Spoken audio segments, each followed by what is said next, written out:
I am very upset with the latest news. I don't know whether you know or not, but the Justice Department just informed that the US has withdrawn from a joint investigatory committee that was aimed to bring to justice both Putin and Russia for the crime of aggression. A day to go before Donald Trump gets on the phone to Vladimir Putin in Moscow and starts talking about carving up Ukraine, its territory, its assets, including nuclear power. And all the rest of us can do is wait to see whether a halt to the fighting comes any closer. And for better or worse, and it's hard to see it as a good thing, the ones having to wait to see what the two leaders can agree or fail to agree include Ukraine itself. Now, President Trump's envoy, Steve Witkoff, has said Ukraine's leadership will be kept closely informed. Will that happen? Is it happening now? In which case, what are Ukraine's deal breakers in the search for a ceasefire?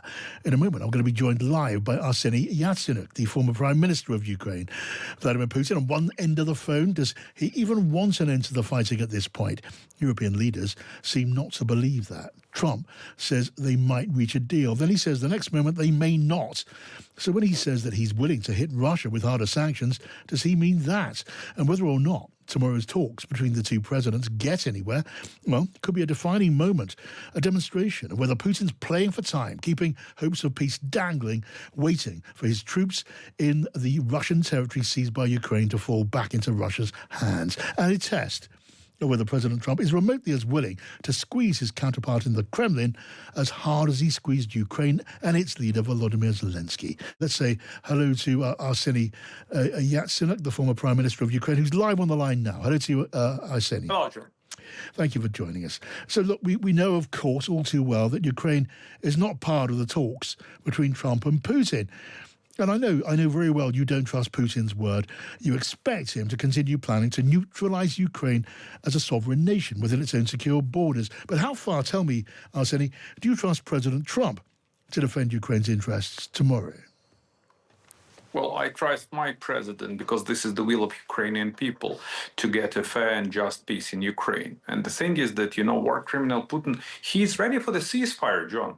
And he's even ready for the real comprehensive peace deal, but on his terms and conditions. Yeah. That's the reason why he severely conditioned this fire. So, and the same goes with the peace deal. So, if Ukraine surrenders, Putin is to acknowledge that at least we reached a long-lasting peace in Europe. Yeah. So, in terms of President Trump that you asked me, it's up to President Trump to decide whether he wants to be outplayed by Putin and humiliated, or Trump's formula, which is strength to the peace, that's not completely Trump's one, it's a Reagan formula, but I expect that Trump is to be in his footstep, and it means that Trump is to defend the sovereign nation, Ukraine, and not to allow war criminal Putin to feel free in grabbing the land plots in Europe after the Second World War. So once again, it's up to the US administration, and I still believe that we are on the same page with Americans, and I still believe that Trump wants to reach a fair deal for Ukraine and a fair deal for the United States as it's placed directly into the hands of the national security interest of the United States. Right. If this deal fails, or if Ukraine fails, so this would be an amazing victory of autocracy and dictators, and this means that dictators prevailed in this war. Right, so if Vladimir Putin holds out tomorrow and after tomorrow, what kind of pressure are you looking for from America and from Donald Trump to prove that he has Ukraine's interests at heart in the way that you hope and believe? John, the US administration has a huge number of different tools and instruments how to press on war criminal Putin and Russia.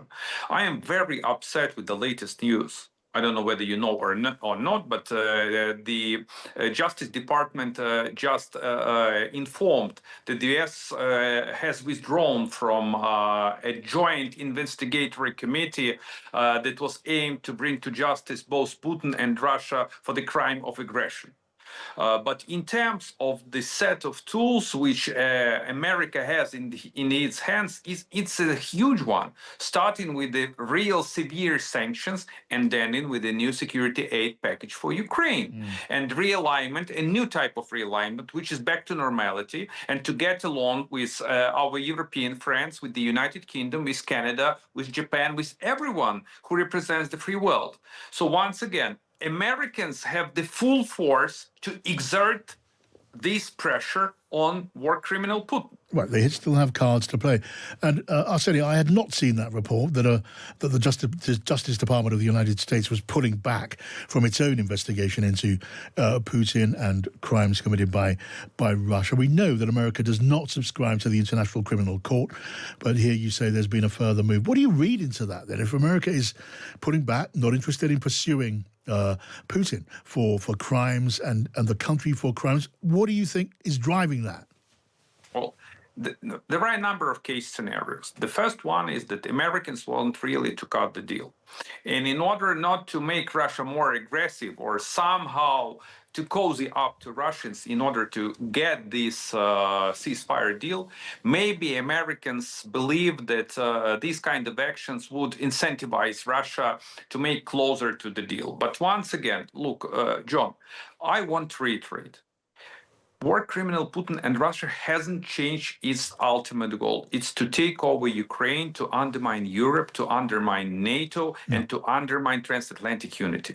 So he is ready right now, I mean Putin, he is ready for the stage 2, which is to announce the ceasefire, to ask for some kind of fresh elections in Ukraine, because he believed that these fresh elections would create a mess in Ukraine, and then to hold to his special KGB operation, which is dismantling of Ukraine, to take Ukraine out of global radars, to fragment the European Union, to move further and further in order to reach his ultimate goal. And we are not allowed to give him any chance to do this. And I commend the United Kingdom and your Prime Minister. I really commend you guys. And I am very, very grateful to the British people, because you are well aware what Russians are about and Soviets are about. So you know what the real Cold War is about. So, you are not the new one in this world. All of those things are true, Arseniy. From what you're saying, because as of now, Russia is sticking to its line that it will not allow NATO membership to Ukraine. It's saying it will not allow sovereignty. It will not allow Ukrainian sovereignty over the occupied territories, which it now holds. It wants to stop arms flows to Ukraine from its friends in Europe. While it holds to those lines, you're telling me there can be no ceasefire. Absolutely, because this is similar to capitulation of Ukraine. And that's what we started with, that Putin wants to get the ceasefire, but on his conditions. And there are a number of preconditions for Putin. The first one is actually to demilitarize Ukraine. He's concerned about the conscription and mobilization of Ukrainian military.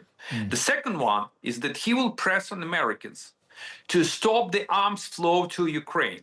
And that's the reason why the US administration isn't ready to pass a new security aid package for Ukraine. These are the two key preconditions.